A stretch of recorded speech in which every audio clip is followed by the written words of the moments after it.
씨앗은 하느님의 말씀, 씨 뿌리는 이는 그리스도이시니 그분을 찾는 사람은 모두 영원히 살리라.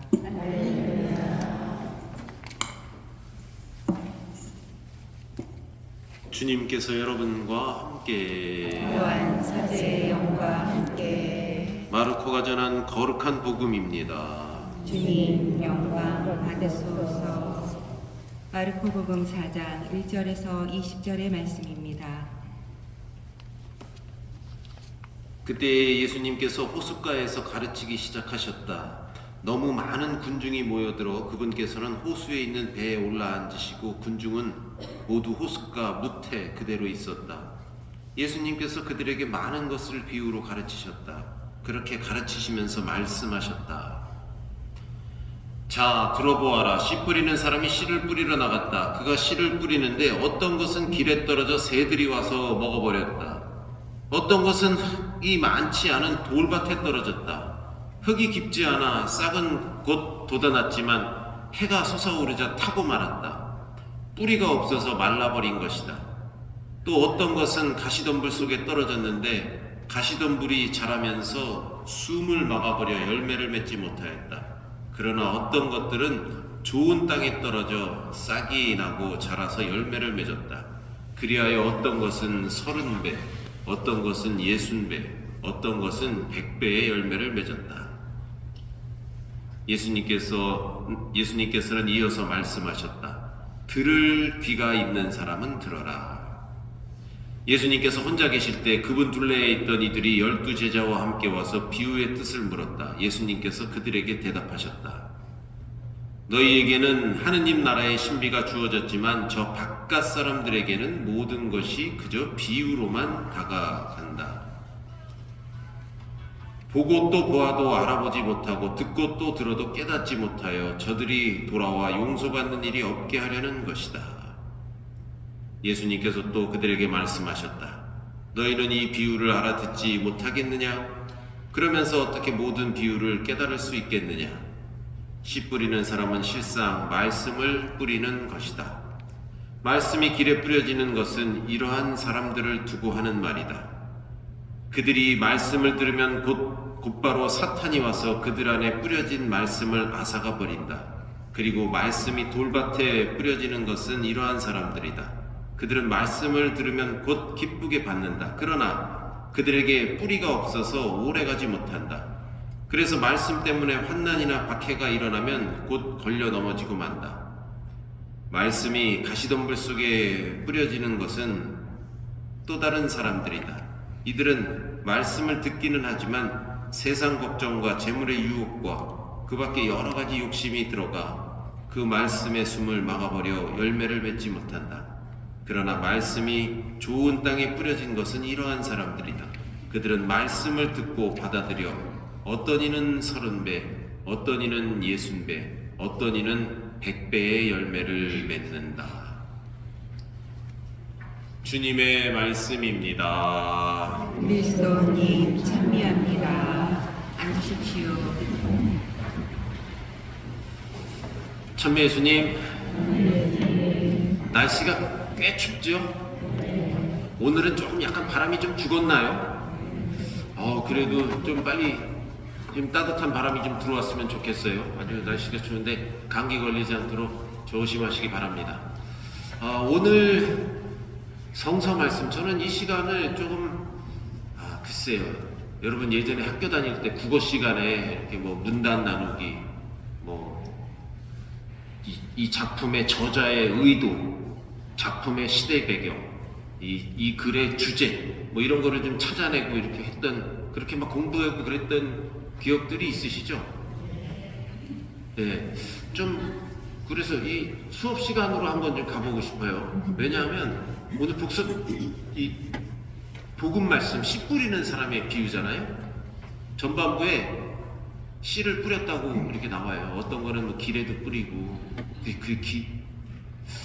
옛날에 일부러 길에다 뿌리진 않았을 텐데 어쨌든 씨가 떨어진 게 길에도 떨어지고 돌밭에도 떨어지고 가시덤불에도 떨어지고 좋은 땅에 떨어지고, 씨 뿌리는 전반부는 씨 뿌리는 측에서의 얘기고 후반부는 그 해설이 나온단 말이에요. 그래서 좋은 땅에 이렇게 씨가 잘 떨어져서 이 말씀을 이게 무슨 콩이나 뭐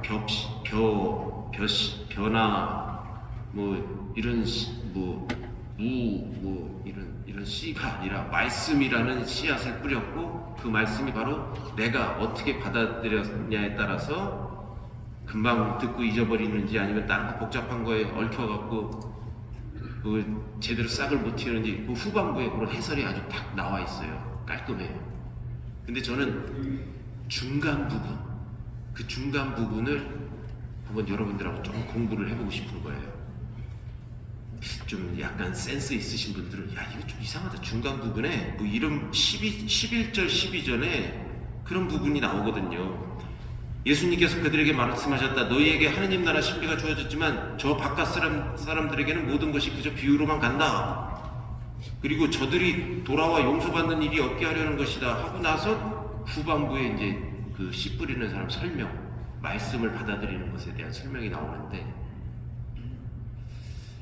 이게 중간에 왜 이거 좀 어색해요. 이게 글이 쭉 처음부터 1장부터 이렇게 쭉 오는데 11, 12장 이거 예수님이 이런 말씀을 하셨을까 이런 생각이 저만 드나? 여러분들 그냥 자연스러워요? 한번 다시 한번 보세요. 그럼 지금부터 이제 보세요. 제가 보내는 거 한번 매일 미사 한번 펴보세요. 제 얼굴 보지 마시고 한번 교재를 펴보세요. 네, 좋습니다. 교재 11절 12절 한번 찾아보세요. 그 11절 12절의 말은 앞에 부분 씨 뿌리는 거와 그 뒤에 해설에 대해 그 문맥과 상관없이 뚝 끊어집니다. 그거를 이제 공부할 때 단절, 잘렸다, 단절어라는 표현을 쓰는데, 이 단절어는 마르코가 아마도 이 자리에 슬쩍 끼워놓은 것 같아요. 그 이유는 위에 비유하고 아래 그 해설하고 11, 12절은 뭔가 어색해요. 그래서 학자들이 연구할 때 야 이건 마르코가, 이 승질 급한 마르코가 또 여기서 그냥 갑자기 자기의 어떤 이 좀 생각과 사상을 좀 집어넣나 보다. 예수님이 직접 한 말이 아닌 것 같아요. 그러면 성서에 예수님이 왜 말을 직접 안 했을까? 근데 왜 누구 맘대로 예수님 말씀도 아닌데 여기다 껴놨냐? 그 근거를 지금부터 한번 찾아볼게요. 잘 들어보세요. 첫 번째 11절에 보면 그 말이 나와요. 너희에게는 하느님 나라의 신비가 주어졌지만, 찾았어요? 신비라는 말이 나오죠? 근데 이 신비라는 낱말은 마르코복음 4장, 마테오 13장, 루카 8장, 신약성서 전체에서, 이 큰 책 전체에서 요거 세 부분을 제외하고는 복음서 전체에서도 이 단어가 신비라는 단어가 한 번도 찾을 수가 없어요. 그러니까 신약성서 전체에서는 네 복음서에는 없지만 주로 예수님의 말씀이 복음서에 다 실려 있는 거잖아요. 근데 이 마테오, 마르코, 루카, 요한의 요 세 군데, 오늘 여기 말고는 다른 데 하나도 이 신비라는 말이 안 나온다는 거예요. 예수님이 직접 말씀을 하셨으면 이런 단어가 좀 더 나왔을 텐데 찾을 수가 없다는 것이죠. 그래서 아마 예수님이 쓰는 단어가 아닌가 보다. 예를 들어서 지금 제가 쓰는 말이, 예를 들어서 여러분 극락왕생하세요. 극락왕생하시고 대자대비하심을 믿으시고, 이런 표현을 성당에서 잘 쓸까요? 대자, 대비, 극락왕생, 어디 가야 잘 듣겠어요? 이 말은 절에 가면 그런 말을 자주 듣겠죠. 성당에서는 그런 말을 쓸까요? 잘 안 써요. 그래서 첫 번째 예수님이 말 안 하셨다는 거는 성서에, 네 복음서에 여기 말고는 이런 단어가 나오질 않는다는 거예요. 생소한 단어라는 거죠. 그와 대조적으로 이 신비라는 말은 신약성서 후반부에 많이 나오는데 어디 나오냐 하면 바오로의 편지, 서간들이 있잖아요. 뭐 고린토전서, 뭐 디모데오 전후서, 로마서, 여기에 바오로는 9번이나 썼어요. 막 이 말을 잘 써요. 신비는 원래 종말의 비밀을 가리키는 묵시문학적인 낱말인데 바오로를 비롯하여 초대교회에서는 이런 좀 묵시문학적인 영향을 받아서 이 낱말을 즐겨 썼다는 거예요. 예수님은 이 단어를 안 썼고 그 뒤에 초대교회 사람들, 바오로가 이 말을 많이 썼다. 요거는 예수님의 말씀이 아니다. 그러니까 나중에 누군가가 이 단어를 끼워넣었다. 그리고 그 밑에 보면 11장 끝에 또 보면 저 바깥 사람들에게는 모든 것이, 바깥 사람 찾았어요? 나오죠. 자, 바깥 사람들이라는 표현 역시 바오로와 바오로의 교회에서 자기네 집단에 속하지 않은 비신자들을 가리키는 용어로 쓰였습니다.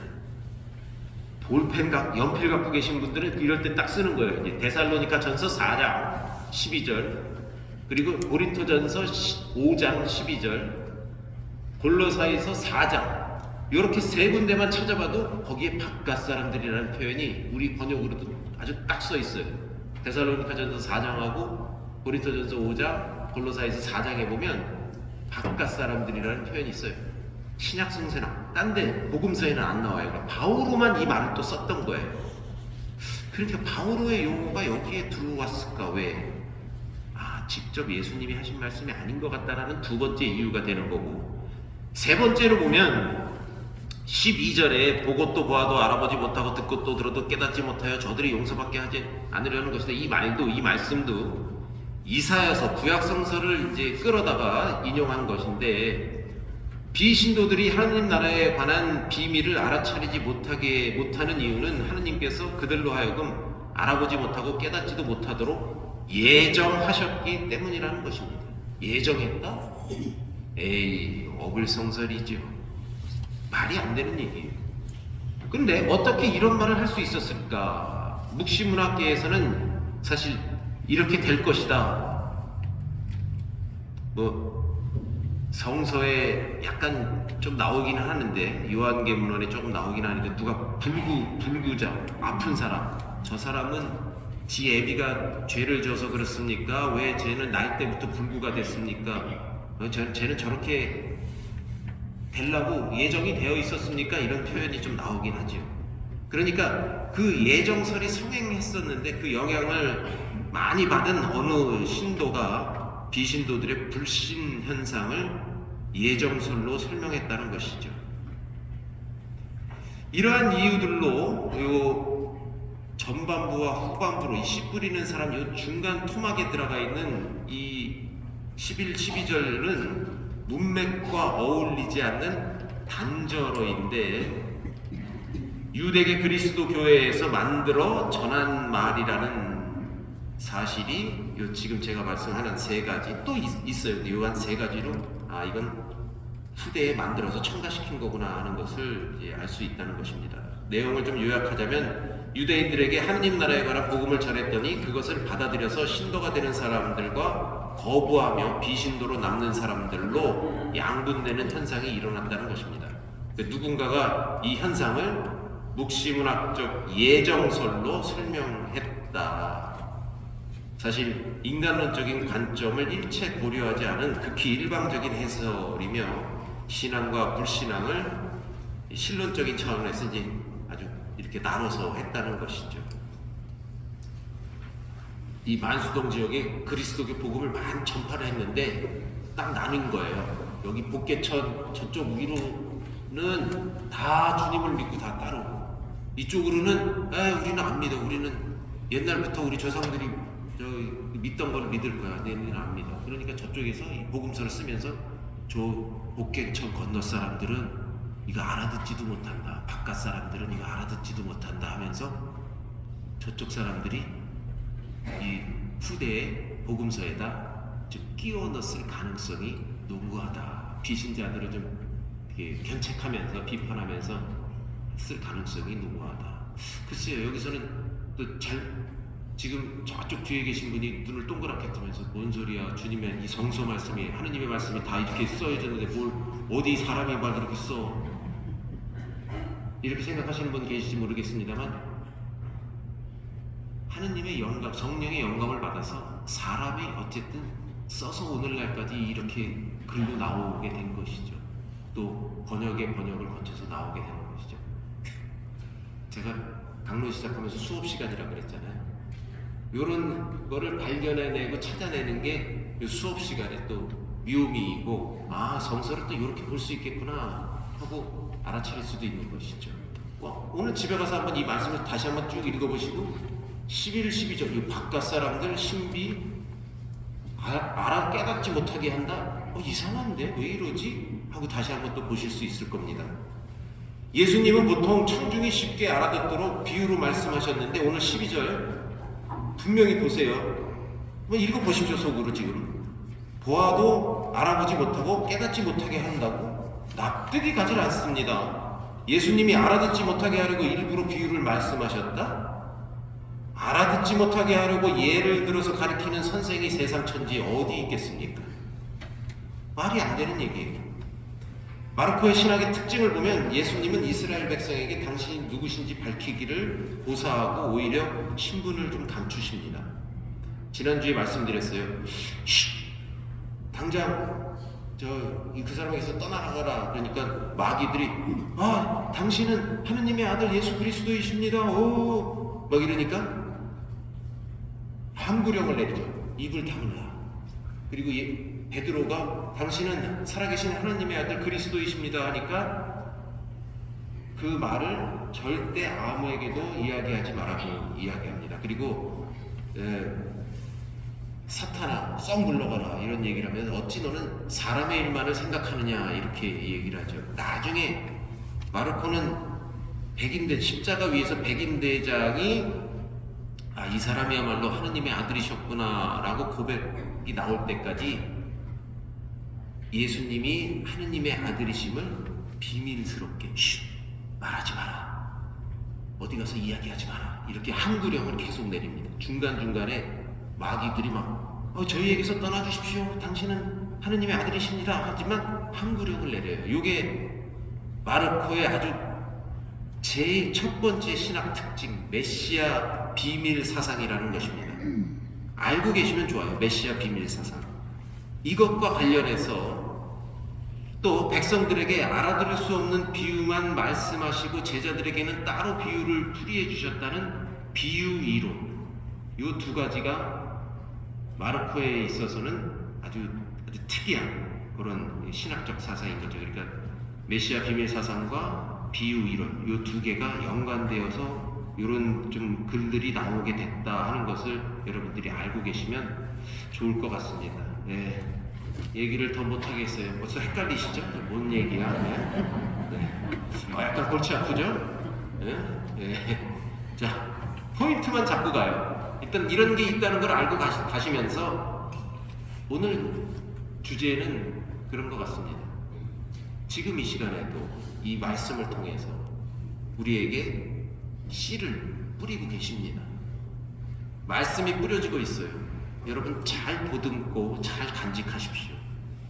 그리고 조금 더 성서 공부를 하면 이게 10배가 20배가 되고 30배 40배가 되겠죠. 싹을 잘 틔워서 더 풍성한 그런 열매를 맺게 되시기를 바랍니다. 말씀을 잘 간직하십시오. 끝으로 로마서 말씀으로 강론을 마무리합니다. 말씀은 내 바로 곁에 있고 내 입에 있고 내 마음에 있다. 아멘.